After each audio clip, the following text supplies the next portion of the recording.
Assalamualaikum warahmatullahi wabarakatuh. Perkenalkan, nama saya Cecilia Valentina dengan NPM 2057011 dari Kimia C. Di sini saya akan menjelaskan tentang demokrasi Indonesia. Yang pertama yaitu konsep dasar demokrasi. Istilah demokrasi berasal dari penggalan kata bahasa Yunani yakni demos dan kratos atau kratain. Demos berarti rakyat dan kratain berarti pemerintahan. Jadi, demokrasi berarti pemerintahan rakyat. Salah satu pendapat terkenal dikemukakan oleh Abraham Lincoln di tahun 1863 yang mengatakan demokrasi adalah pemerintahan dari rakyat, oleh rakyat, dan untuk rakyat. Government of the people, by the people, and for the people. Lalu selanjutnya adalah pemahaman tentang pilar demokrasi. Pemahaman tentang pilar demokrasi ini ada 10 menurut Ahmad Sanusi 1993. Yang pertama ada demokrasi berdasarkan ketuhanan yang Maha Esa. Yang kedua, demokrasi dengan kecerdasan. Yang ketiga, demokrasi yang berkedaulatan rakyat. Yang keempat, demokrasi dengan rule of law. Yang kelima, demokrasi dengan pembagian kekuasaan negara. Yang keenam, demokrasi dengan HAM, hak asasi manusia. Yang ketujuh, demokrasi dengan pengadilan yang merdeka. Yang kedelapan, demokrasi dengan otonomi daerah. Lalu yang kesembilan, demokrasi dengan kemakmuran. Dan yang terakhir adalah demokrasi yang berkeadilan sosial. Pelaksanaan demokrasi di Indonesia itu pada periode 1945 sampai 1949. Pada masa pemerintahan revolusi kemerdekaan ini, pelaksanaan demokrasi baru terbatas pada berfungsinya pers yang mendukung revolusi kemerdekaan.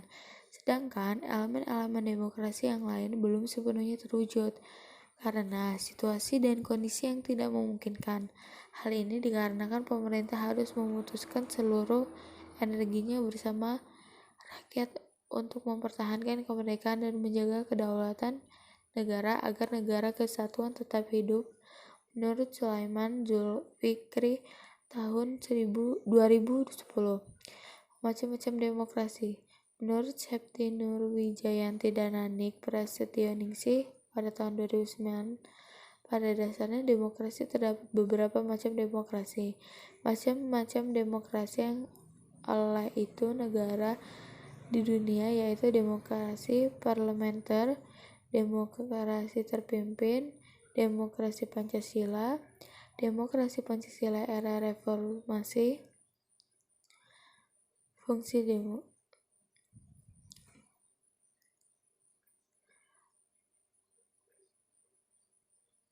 Demokrasi parlementer adalah suatu demokrasi yang menempatkan kedudukan dalam legislatif lebih tinggi daripada eksekutif. Kepala pemerintah dipimpin oleh seorang Perdana Menteri. Lalu demokrasi terpimpin, yaitu setelah dikeluarkannya dekret tahun 1959, Indonesia kembali kepada Undang-Undang Dasar 1945. Namun pada masa ini tidak sepenuh dilaksanakan. Presiden sebelumnya sudah mengeluarkan pernyataan tentang demokrasi terpimpin pada saat sidang Dewan Konstitusi tahun 1956. Demokrasi Pancasila. Demokrasi Pancasila menjadi macam-macam demokrasi di Indonesia. Yang ketiga, masa ini Presiden tetap mempunyai tugas dan wewenang sebagai kepala negara dan kepala pemerintahan dengan kekuasaan tidak terbatas. Ada konstitusi dan undang-undang di bawahnya yang membatasi. Presiden membentuk kabinet kerja yang bertanggung jawab kepadanya untuk membantu menjalankan penyelenggaraan pemerintah. Lalu ada demokrasi Pancasila era reformasi. Dari beberapa jenis demokrasi yang diterapkan di Indonesia tersebut, demokrasi Indonesia tetap berpegang teguh pada Pancasila sebagai ideologi negara. Sebagai bukti bahwa demokrasi di Indonesia masih kokoh, sistem demokrasi ini juga diterapkan dalam kehidupan sehari-hari. Adapun fungsi demokrasi, yaitu sistem politik yang memberikan kekuatan untuk memilih pemimpin rakyat dan pemerintah secara bebas serta adil dalam pemilihan umum. Lalu, memberikan kebebasan bagi individu sebagai warga negara untuk dapat aktif berpartisipasi di dalam politik dan sebagai warga, memberikan perlindungan kepada hak asasi pada warga negara, menghasilkan sebuah aturan yang berlaku kepada semua warga negara tanpa ada pandang bulu. Pelaksanaan demokrasi di Indonesia pada periode 1949 sampai dengan 1959. Periode kedua pemerintahan negara Indonesia merdeka berlangsung dalam rentang waktu antara tahun 1949 sampai 1959. Pada periode ini terjadi 2 kali pergantian Undang-Undang Dasar. Pertama, yaitu pergantian UUD 1945 dengan Konstitusi RIS pada rentang waktu 27 Desember 1949 sampai dengan 17 Agustus 1950. Dalam rentang waktu ini, bentuk negara kita berubah dari kesatuan menjadi serikat. Sistem pemerintahan juga berubah dari presidensial menjadi kuansi parlementer. Kedua, pergantian konstitusi RIS dengan Undang-Undang Dasar sementara 1950 pada rentang waktu 17 Agustus 1950 sampai dengan 5 Juli 1959. Periode pemerintahan ini bentuk negara kembali berubah menjadi negara kesatuan dan sistem pemerintah menganut sistem parlementer. Dengan demikian dapat disimpulkan bahwa pada periode 1949 sampai dengan 1959, negara kita menganut demokrasi parlementer. Menurut Sulaiman Zulfikri tahun 2010, pelaksanaan demokrasi di Indonesia pada periode 1959 sampai dengan 1965. Pada saat demokrasi di Indonesia periode 1959 sampai 1965, kinerja Dewan Konstituante yang berlarut-larut membawa Indonesia ke dalam persoalan politik yang sangat pelik. Negara dilingkup oleh kondisi yang serba tidak pasti karena landasan konstitusional tidak mempunyai kekuasaan hukum yang tetap, karena hanya bersifat sementara. Selain itu juga situasi seperti memberi pengaruh yang besar terhadap situasi keamanan nasional yang sudah membayangkan persatuan dan kesatuan nasional. Menurut Sulaiman Zulfikri 2010, pelaksanaan demokrasi di Indonesia pada periode 1965 sampai 1998.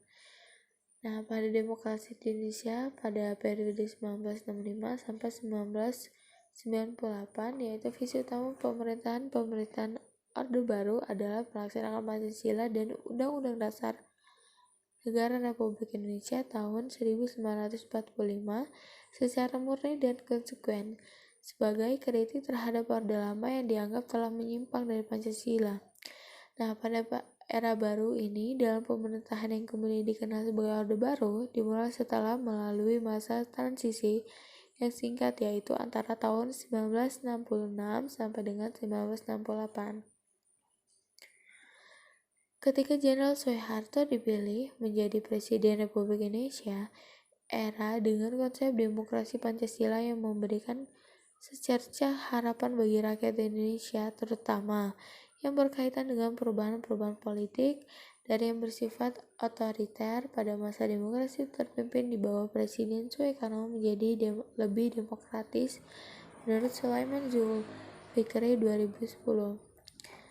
Lalu adapun pelaksanaan demokrasi di Indonesia pada periode 1998 sampai dengan sekarang.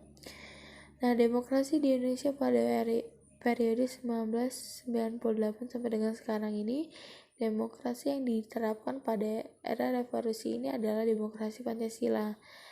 Setahun kemudian, yaitu pada tanggal 7 Juni 1999 dilaksanakan pemilihan umum yang demokratis. Pertama, pemilu yang dilaksanakan jauh lebih demokratis dari yang sebelumnya. Dari sebelum demokrasi di Indonesia pada tahun 1965 sampai 1998, pada tahun 1959 sampai 1965, dan pada masa sebelum-sebelumnya. Sistem pemilu yang terus berkembang memberikan jalan bagi rakyat untuk menggunakan hak politiknya dalam pemilu. Bahkan puncaknya pada tahun 2004, yaitu rakyat bisa langsung memilih wakilnya di lembaga legislatif dan presiden atau wakil presiden pun dipilih secara langsung oleh rakyat.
Sehingga rakyat dapat memilih wakil presiden dan presiden secara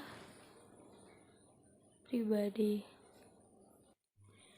Baiklah, sekian dari saya. Terima kasih. Wassalamualaikum warahmatullahi wabarakatuh.